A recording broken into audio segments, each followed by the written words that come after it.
আসসালামু আলাইকুম ওয়া রাহমাতুল্লাহি ওয়া বারাকাতুহু। সম্মানিত দেশবাসী, আমি cancer specialist doctor SM. Sarwar. বিশেষ করে আপনারা জানেন যে সারা ওয়ার্ল্ডের ডাক্তারদের বক্তব্য ক্যান্সার হলে আনসার নেই, ক্যান্সার হলে আমরা সাময়িকভাবে চিকিৎসা দিয়ে থাকি। একসময় ক্যান্সারের মৃত্যু হয়, সেটাই মেনে নিতে হয়। আমি বলি ক্যান্সার হলে আনসার নেই, সেই কথার কোনো ভিত্তি নেই। বিশেষ করে আমাদের সিলেটের সব ক্যান্সার স্পেশালিস্ট কামালউদ্দিন সাহেব, যিনি সিলেটের মধ্যে সবচেয়ে বড় ক্যান্সার স্পেশালিস্ট হিসেবে সবাই চিনেন, সেই কামালউদ্দিন সাহেবের চাচি সিলাউরা জামে মসজিদের সভাপতি বুরহান সাহেবের ওয়াইফ কাসামালা, ওনার ব্রেস্ট ক্যান্সার হওয়ার পরে কামালউদ্দিন সাহেব চিকিৎসা করার পরে বলেছেন যে আর কোনো চিকিৎসা নেই, বাড়িতে নিয়ে যান, যা খাওয়া এবার খাওয়ান।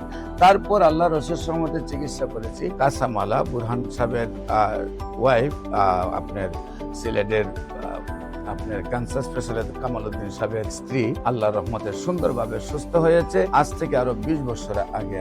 আপনাদের সবাইকে বলবো, ক্যান্সার হলে আনসার নেই, সেই কথার কোনো ভিত্তি নেই। ক্যান্সার সম্পূর্ণরূপে সুস্থ হয় যে কোনো প্রয়োজনে। ক্যান্সার এ টু জেড সকল ক্যান্সারই ভালো হয়।